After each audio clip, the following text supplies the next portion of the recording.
Pas d'avance. Il peut y avoir un non et c'est pas contre moi nécessairement, c'est vraiment que la personne a ses besoins à elle et voilà, qui n'a pas cette disponibilité-là. Donc, arrêtez de prendre les noms comme quelque chose de personnel et partir sur des demandes comme des stratégies et une stratégie parmi tant d'autres. Comme ça, si on a un non, on peut voilà, se retourner sur une autre stratégie et tout. Et en tout cas, c'était magnifique hein, ce que tu nous as apporté. Et Landry a posé une deuxième question. C'est Oui. où est-ce que tu as trouvé ce courage de dire non dans le premier exemple? Euh, C'est ça, Landry. Hein? Je crois que j'ai bien posé ta question. Si Justement, tu veux c'est ça compléter, tu peux justement. dire. Ouais. j'ai appris récemment que dire non, c'est exister. Dire oui, c'est céder sa place, on peut dire. C'est se retirer pour donner la place à l'autre. Et dire non, c'est exister, tout simplement. C'est se positionner. On le dit très, très souvent. Savoir dire non, c'est apprendre à gérer le stress. J'étais en difficulté, je voulais pas avoir à gérer ça, tout simplement. Et je savais que avec ma sœur, généralement, en fait, elle donne des ordres dans sa nature. Donc, je savais que ça allait un peu clasher, mais euh, avec elle, je voulais apprendre à ce qu'elle entende le non aussi. Et à ce moment-là, je n'avais pas la force. Je n'avais pas la force de faire autre chose que ce dans quoi j'étais déjà. Je n'avais pas d'énergie à investir dans autre chose. Et je sais aussi, l'autre chose aussi, c'est que je sais, c'est que à une période de ma vie, j'ai été trop disponible. Trop disponible. Et ça venait du fait que je pensais que j'étais indispensable. J'étais indispensable et je ne voulais pas que les gens autour de moi puissent résoudre leurs problèmes sans moi, en fait. Je voulais pas, je sais pas d'où ça me venait, mais je voulais absolument euh, compter parmi les personnes qui pouvaient résoudre les problèmes des personnes autour de moi. Je sais pas d'où ça me venait, tout ce que j'ai pas compris. Certainement, il y a des raisons. Et récemment aussi, j'apprends à laisser les autres euh, vivre sans moi. À laisser les autres vivre sans moi. Je ne suis pas indispensable. Pas parce que demain, je vais mourir. Même si on sait que demain, on va mourir. C'est qu'il faut que les autres, c'est très bien que les autres aient aussi d'autres options que moi, en fait. Ça me libère aussi un peu d'être sollicité. Tout le temps, tout le temps, tout le temps. D'être en train de chercher des solutions, d'être en train de réfléchir. Donc, ça leur permet de travailler d'autres options. Donc, voilà ce que je souhaitais faire. Déjà, pour moi-même, je n'avais pas d'énergie à ce moment-là et j'ai appris à ne plus me forcer pour plaire. Et de l'autre côté, ce serait bien que les autres aient d'autres options que moi. Être trop disponible, ça réduit les options des autres. Ouais. En tout cas, sacrée prise de conscience. Hein. Quand tu dis dire non, c'est exister, ça c'est encore tout un sujet. On ne va pas rentrer Mhm. pleinement dedans. Et en même temps, j'entends qu'avant, tu disais oui pour exister à Oui, travers les autres. Donc, il y avait comme ce syndrome du sauveur voilà. dont on parle souvent.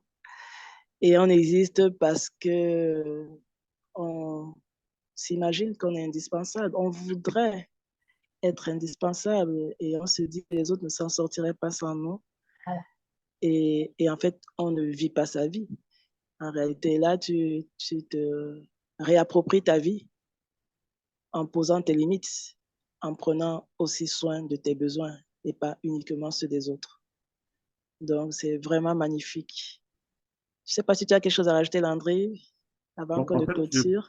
en fait, je crois que l'essentiel a été dit. Je viens partie de ce que tu as dit tantôt, que nous faisons souvent cette erreur de confondre les demandes avec les exigences. Donc, tu te retrouves face à quelqu'un et puis tu lui demandes quelque chose. Et en fait, tu exiges qu'il réponde à ta demande défavorablement. Ce qui fait que quelque part, c'est lié à notre ego, à notre, c'est ce côté égoïste-là qui veut absolument que quand on dise, qu'on demande quelque chose à quelqu'un, qu'il faut qu'il agisse comme on souhaite. Et au lieu de se mettre à sa place, d'essayer de comprendre pourquoi est-ce qu'il nous dit non, on veut absolument qu'il réponde favorablement à notre demande. Et aussi, nous avons la difficulté à recevoir le non, c'est parce que c'est aussi lié à notre peur d'être rejeté. Parce que généralement, quand on reçoit le nom de quelqu'un, c'est un peu comme si on était rejeté. Et quelque part, ça cache notre manque d'affirmation de soi, notre manque d'acceptation de soi.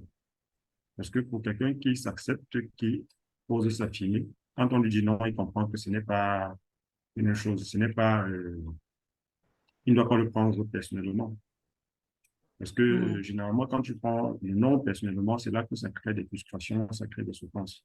Mais par contre, quand quelqu'un te dit non et que tu comprends qu'il a forcément des raisons de te dire non, ça crée moins de blessures. Et puis derrière même, tu peux facilement amener cette personne à revenir sur sa décision de te dire non, ou par exemple de te dire un oui.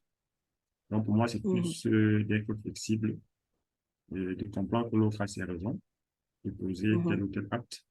Et que de notre côté, nous devons apprendre aussi à mieux s'affirmer, mieux s'accepter, mieux gérer notre peur du rejet. Donc voilà ce que moi En je tout cas, peux ajouter. merci pour ce que tu rajoutes parce que tu as dit à un moment donné que parfois, le fait d'accepter le non peut même faire que l'autre puisse changer d'avis par la suite. Parce qu'effectivement, quand on se rend compte que mais il a ses besoins, parfois, aller le voir dire, ah oui, mais en fait, tu as besoin d'être tranquille en ce moment, tu essaies de comprendre un peu sa situation.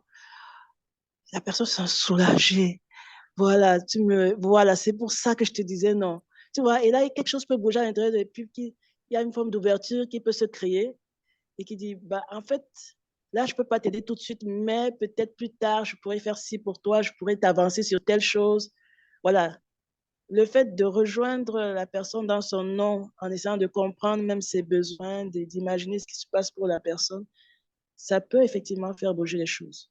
Ce n'est pas automatique, mais on peut arriver justement à ces revirements, ce non qui devient oui ou un oui partiel. Enfin, voilà quoi.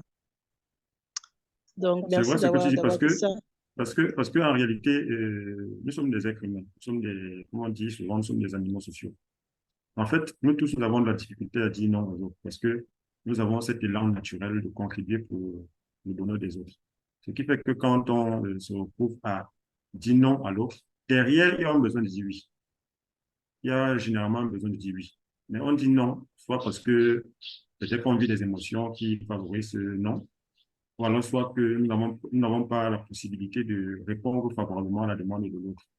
Donc, ce qui fait que ça Ouais, revient toujours à celui qui fait la demande d'apprendre à comprendre pourquoi est-ce que l'autre lui dit non. ouais, Et si c'est ouais. lui qui va dire non, il doit comprendre que lui aussi peut dire non. Pourquoi? Parce que ça entre dans son affirmation de soi.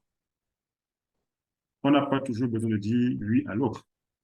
Parce que quand on dit oui à l'autre, à chaque fois, même quand on n'a pas les possibilités, c'est parce qu'on a peur de ne pas être accepté. Et comme on a peur de C'est ne ça. pas être accepté, alors on se permet de faire tout ce que l'autre veut, juste pour lui faire plaisir. Et en ce moment, on Ouais. s'oublie soi-même et ça crée toujours des séquelles à la longue. Ok, j'aimerais dire quelque chose. Je rebondis sur une petite partie où André a dit, c'est pas que je suis pas d'accord, c'est vrai, où il dit que lorsqu'on nous demande, on a forcément cet élan de dire oui. Ça, c'est une pensée. Euh, Moi, je ne sais pas si ça vient de l'éducation ou bien c'est culturel, mais euh, nous sommes cloisonnés dans des obligations. Une sœur doit, un frère doit, un père doit, euh, une amie doit, un conjoint doit. Donc, à partir du moment où on est déjà cloisonné on nous a éduqués sur que la sœur doit faire ceci, le frère doit faire ceci, le conjoint doit faire cela. Parfois, on le fait par obligation, parce que c'est ce que c'est pas une fonction, mais notre situation par rapport à l'autre nous exige de faire. C'est pas toujours l'élan. C'est pas toujours, moi je pense pas que c'est toujours l'élan. C'est ce qu'on a été éduqué que chaque personne, en fonction de la personne qui est en face de toi, tu as une obligation d'accompagner, de soutien, d'aider. Ce n'est pas forcément l'élan. il y a les deux, c'est vrai, mais pas forcément les langues. Hein? Et c'est parfois ce qui nous pousse dans les obligations à aider. Et maintenant, c'est ce qui nous rend aussi exigeants quand nous allons demander. Parce que la société dit que le frère doit, le père doit faire ceci. On ne voit pas l'humain derrière sa disponibilité. On voit, je sais pas comment on appelle ça, sa position par rapport à nous. On a dit qu'il doit, Les donc il obligations doit. morales. Tu Les dis? obligations morales. Oui, Les les obligations obligations morales. morales. Oui, on ne Effectivement. voit que ça en fait parfois. Et ça nous cloue dans les deux sens. On le fait parfois par obligation et on l'exige aussi parce que il y a des obligations morales. Donc, elle peut aller au-delà de l'obligation morale de considérer l'humain derrière qui peut être à un moment défaillant et l'accepter. Ouais, accepter les limites de l'humain. En tout cas, merci beaucoup à tous les deux. Dites-nous en commentaire ce que vous en pensez et puis n'oubliez pas de partager si vous avez trouvé ça intéressant. Likez et puis on se dit à très bientôt pour la prochaine vidéo.